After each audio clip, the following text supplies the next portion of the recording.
Good evening, good morning, good afternoon, depending on where and when you're watching from. This is Alex Tomaszewska, your confidence coach, and I'm doing an interview today, and we're going to be talking about photos. So, sometimes you have a photo or a ton of photos, and you want to post them online to boost your engagement because photos are great for boosting your engagement and algorithms, but you think you're not looking good enough in that photo, or it has additional people in there, or if it's not bright enough, or you want to add something to the photo that's more meaningful to the thing that you're actually talking about right now. Or a lot of us have an issue when taking the photo with their cell phones. I mean, our cell phones these days, they have fantastic cameras, and yet we can still look uber crappy in our photos. So how to deal with that? Today, I invited Jayme to talk to us about making your photos marketable, because this is her specialty. A little bit of introduction before we jump into the topic. Jayme is a leading hairstylist, makeup artist, and photographer in her industry. Her studio, located near Los Angeles, has been in business for 28 years and is renowned for producing very marketable images for business professionals as well as social media influencers. Jayme, thank you so much for taking the time to meet with us today. Thank you, Alex. Thank you for having me. I'm very excited to be here. And yes, you came to the right place. I have a lot of experience. I'm hoping that I can help all the moms at home with your best angles and what you should and shouldn't do in a photo, and things that will help, if you do need to do a photo quickly to make it look great for something, I can hopefully help you with that. Yes, absolutely. I know Jayme has prepared some awesome examples for you, so stay tuned because there's going to be a lot of very, very useful, immediately useful knowledge today. And if I can say so, you look beautiful, Jayme. This is like the cover of the magazine already, so absolutely Well, fantastic. Thank So you. It's the hair and the makeup, let me tell you. I know. It's So tell very us a little important. bit about yourself, because I know you do hair and makeup as well, apart from photography. Yes, I was very fortunate early on in my business. I actually met a very famous Hollywood makeup artist. His name was Joe Blasco, and he actually personally trained me how to do makeup. And that was a very life-changing experience for me. The key to doing beauty makeup and doing photography makeup and for video is contouring and highlighting. And back when I started 28 years ago, it was not a big thing back then. People really didn't understand it. And I was fortunate to have learned it and understood it. So I was one of the people that stood out in my industry for photos because of that. Well, now you can go on YouTube, of course, you can watch so many tutorials. Usually your daughter does better makeup than you do because they're watching all of these YouTube tutorials. But really it's about contouring and highlighting. It's about putting shadows in the right places on your face. It's, you want to put shadows on your cheekbones, your nose, because what that will do is it will elongate your face.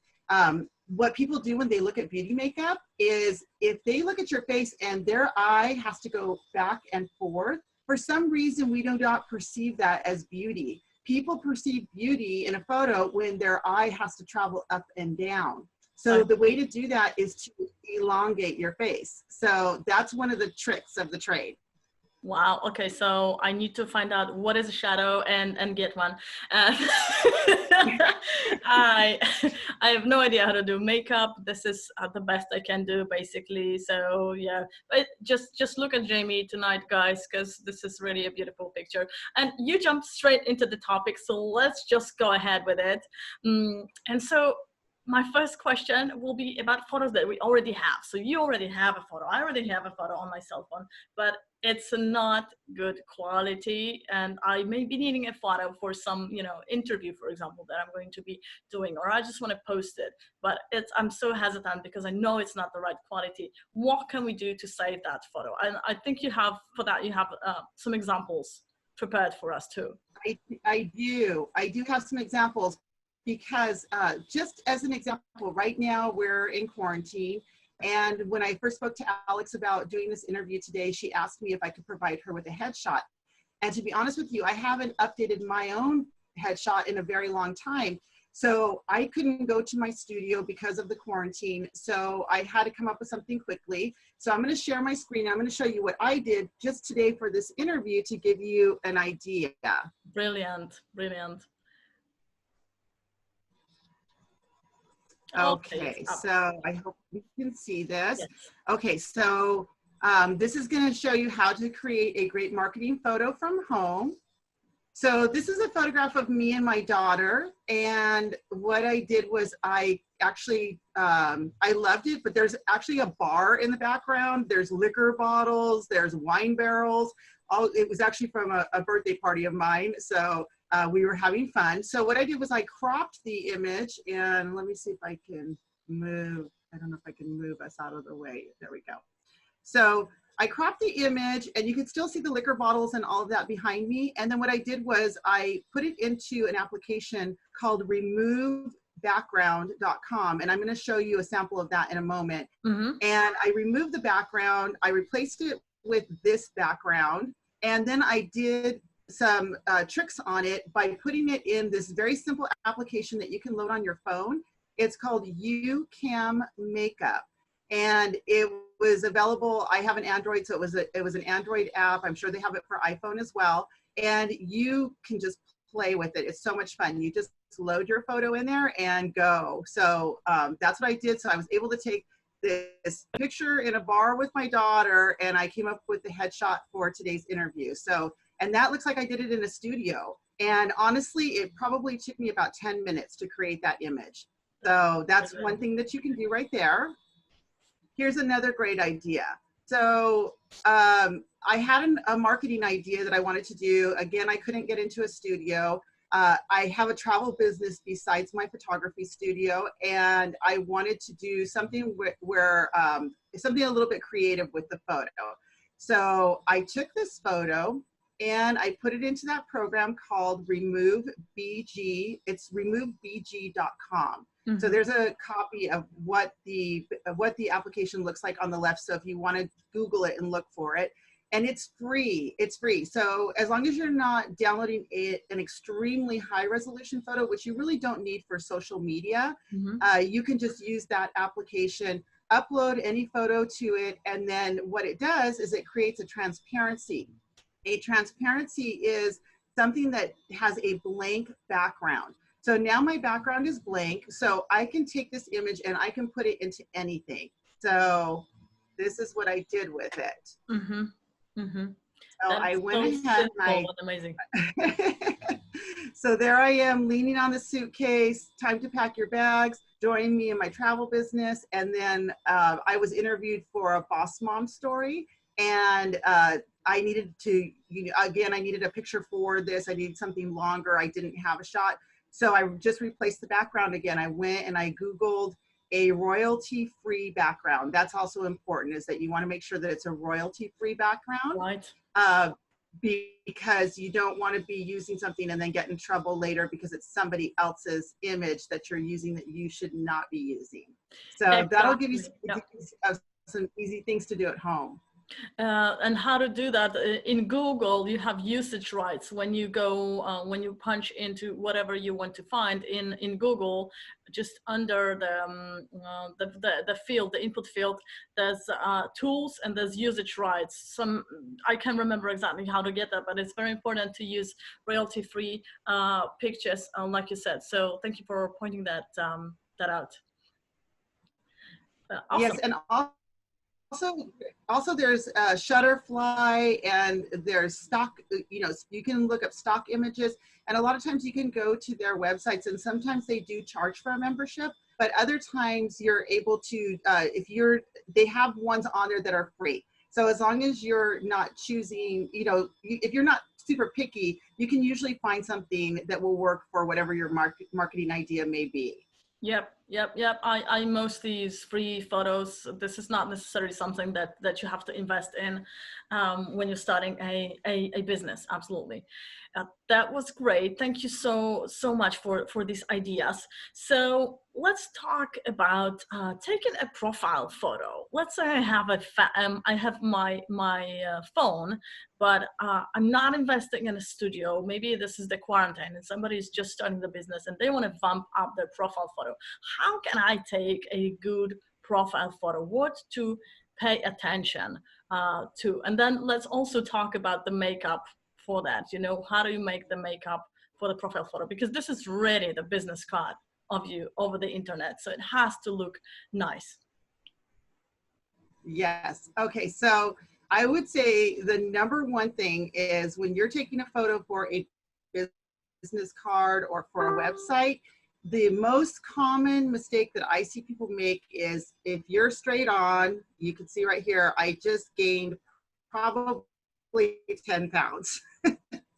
So you want to make sure they're straight on, and you also want to make sure that you're not in my studio. I'm constantly telling people stretch your chin and bring it down, because it's like if you go sideways and you drop your shoulder and you stretch your chin and you bring it down and even angle your face a little, that is going to be so much better than this. So yes, Alex, do not do that in your profile photo.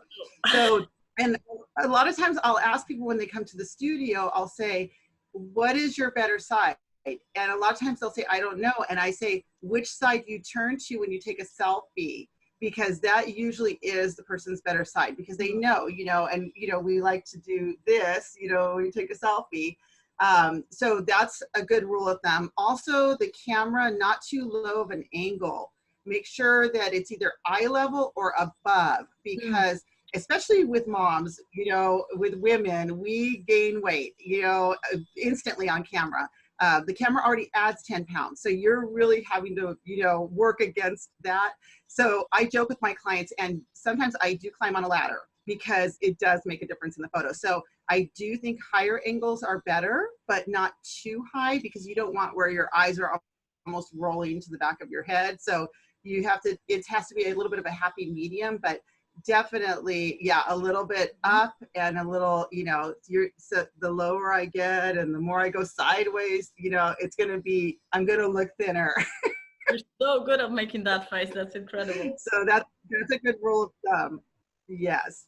And if you are showing your body, even if you're not going to the feet, but let's just say you're going to go to the thighs, you always want to, again, angle your body, and you want to sort of bend your, the leg that's closest to the camera, you bend that knee slightly, and then your hip, kick it back. So it's like bend the knee and kick the hip back, and that will give you a little bit more of a slimming effect on your body, which women love. Oh wow, that's cool. That's awesome. Yes, slimming is definitely something most women are probably looking for, even the ones who are uber thin. I mean, it's always the goal, to look even thinner. Like you said, the camera adds 10 pounds, and that is to everybody. Okay, so no exceptions here. Yes, Um, yes. right. And then, I'm sorry to interrupt. I was gonna say lighting. Lighting is the other key thing. It's very important. So I personally, if it's going to be something I'm going to do from home on my cell phone, which is what today's topic is about, I prefer that you just get into good natural light. So as an example, right now, most times when people do an interview like we're doing right now, they have a ring light in front of them. I don't. I'm sitting in front of a window. So I have natural light hitting my face right now. There you go. See that ring light, but you're at a different time zone than me. So I have daylight. Yes. And the glare on the glasses is difficult. That's problem.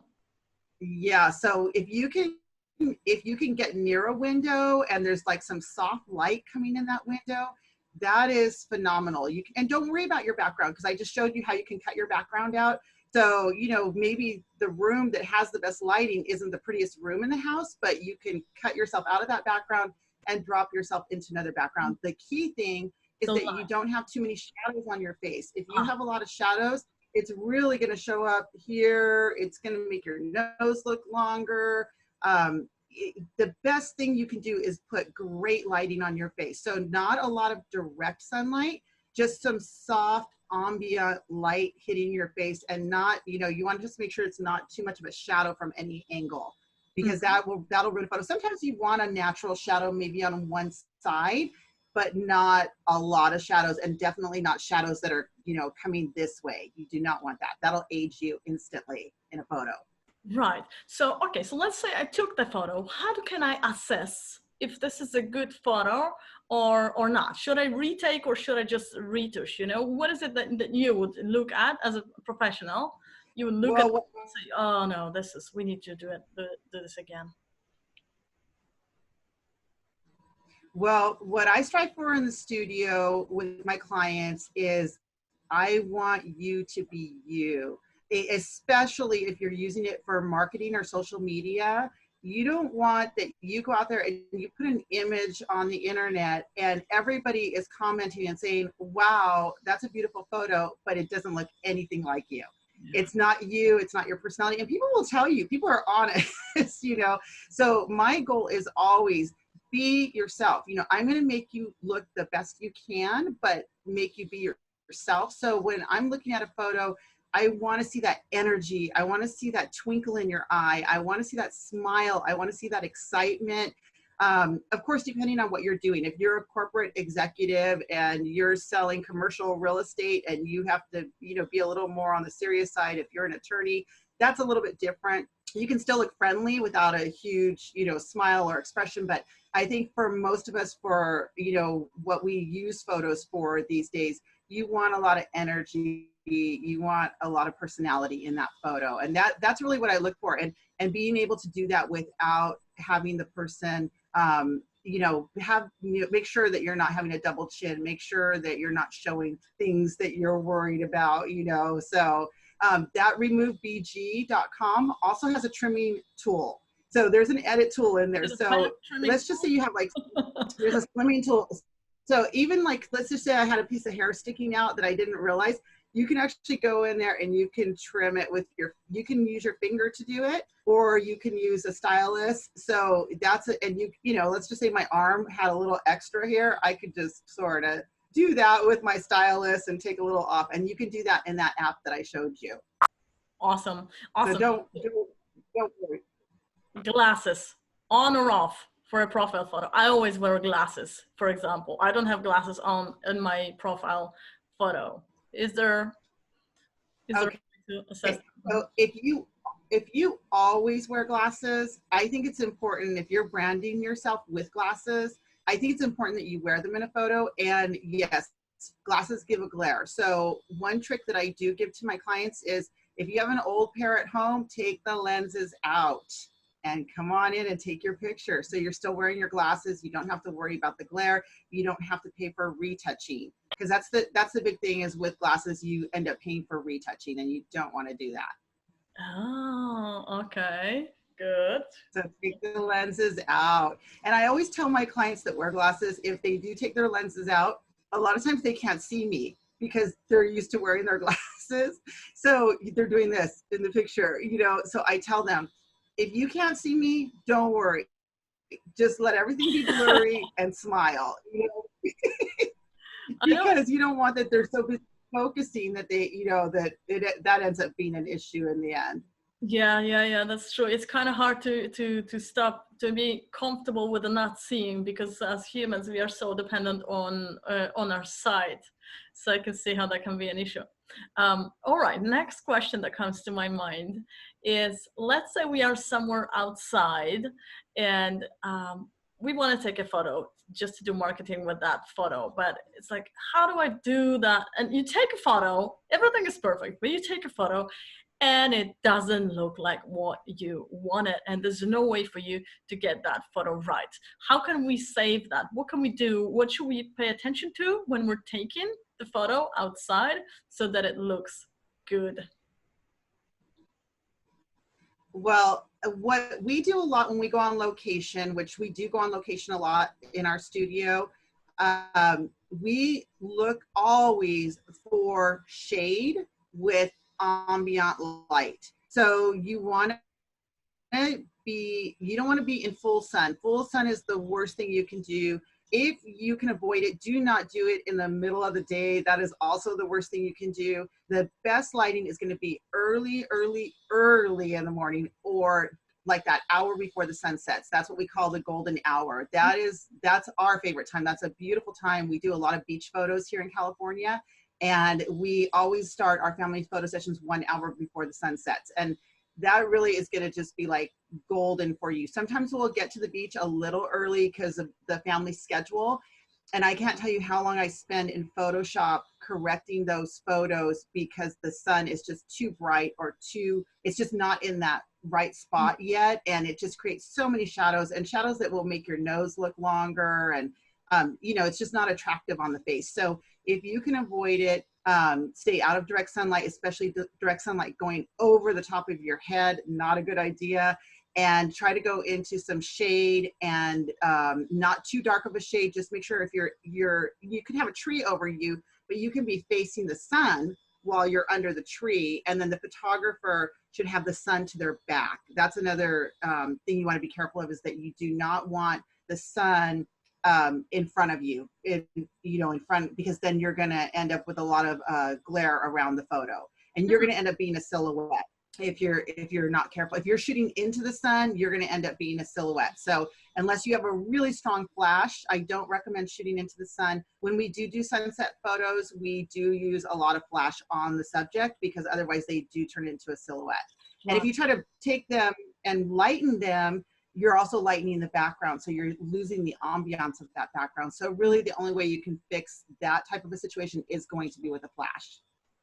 So you're saying that really one of the most important things, if not the only really important thing when you're taking a photo, especially outside, is the light. It's just the light and how it lands on your face. So take that into account, and the background is kind of secondary, because this is going to be, again, your business card, right? So we're focusing on your face, and make sure that's yeah. Because you can fix the background later. I just showed you, and also in that removebg.com, which obviously I love, I use it a lot. There's actually backgrounds in there. So when you go in there, you can not only edit your photos, cut out things in your hair you don't like, slim your arm if you want to. You can click on background, and there's a whole bunch of background choices in there. There's backgrounds like the background that's behind me right now. There's backgrounds of the beach. There's the mountains. There's the Golden Gate Bridge. There's all kinds of cool things in there. And then you can even choose, like, if you want to blur the background a little so that it looks like you're in the forefront and that's in the background, and it makes it look really natural. So that, if your background doesn't come out great, there are so many tools out there that are free that you can use to fix that. So don't worry so much about the background, I would say. Brilliant. That's great. That's very, very simple, actionable advice. So I think one of the last questions is, women, how do we make her hair look shiny and pretty in photos? Okay, so, well, one thing I'm going to say about hair is it's weird. We grow, our hair shrinks in photos. I don't know why, but every time, I style somebody's hair and I, sort of give them some volume or give them a lift, and then I put them in front of the camera and I take the picture, and their hair looks like this. And it's the weirdest thing. I don't know why a camera does that to hair, but it does. So I do recommend that you do, don't overdo it. You don't have to have, crazy big hair, but do give yourself a little bit of volume. If you don't know how to do it, really, it's just lifting the hair and using a brush or a comb and sort of just doing this and then spraying it and fluffing it. So that's one thing I do recommend. Make sure when you take a photo, especially something that you're going to use on a business card, for instance, and if you're going to do it yourself at home, that you don't have a piece of hair sticking out. That's another common thing I constantly fix in the studio is stray hairs, or just hair sticking out like crazy. So that's also very important. and then I sort of lost my train of thought right there when I was fixing the hair. I forgot where we were How to leading with make it that. shiny. You need a special light. How to Okay. make the hair shine, you know, without having a special light? Is that even possible? Yes, because there's products out there. So I do recommend, get a product that you can just, pomade or something that you can rub in the palm of your hands, or there are a lot of sprays out there, like an oily type of a spray, but don't overdo it. What I recommend, don't spray it directly into the hair. I put it on my hands in the studio when I style hair, and then I'll just sort of run my fingers through their hair and just give them a little bit of shimmer all throughout, then do the teasing, the styling, and the spraying. And just use a hairspray that's not too heavy or too matte on your hair. You want to do something that's going to give it a little bit of a shimmer. And then your lighting, like right now I have some natural light hitting my hair so you can see the shine and you can see the highlights. But I'm not in direct sun, so because it's coming through a window, so it's softer. So you just want to make sure you have some light hitting you, and that you put some products in it to help give it a little bit of shimmer and help it look healthier. I see. That's great. I think we're going to end here because it's been a lot of information, very, very useful, even for me. And I've been doing photos and taking photos and photoshopping photos for a long time, but still you can always learn something. So thank you, Jayme, so much for sharing all that knowledge with us. And now tell us, what do you want people to contact you about? I know you're in your studio, you do both makeup and hair and photography, so women look really incredible, and I've seen some photos on your website. How do we find you, and what is it that you want to be found in regards to? Okay, well, my studio is Strike a Pose Photography in Covina, California, and you can find us on Facebook at Strike a Pose Photo. And also on Facebook, if you just want to contact me, personally, it's Jayme Sanford, Sanford Torres, Torres. And I do makeup tutorials online if you're interested in that. I can also edit your photos for you. So if you have issues with photos that you want to use for marketing and you need some help with that, you can reach out to me and I can help you with that as well. That's brilliant. So you can actually give photos that you already have if you don't want to have a photo shoot, or you can have a photo shoot right now during the pandemic and just thumb them up and transform Yes. it. We will put links, of course, to your website and your Facebook profile down under the video. And thank you so much again for taking the time to meet with us. This is Jayme Torres and Alex Tomaszewska. My pleasure. Thank you for having me. I really had a great time. Thanks again. Me too. Thank you. Bye, though. Bye-bye.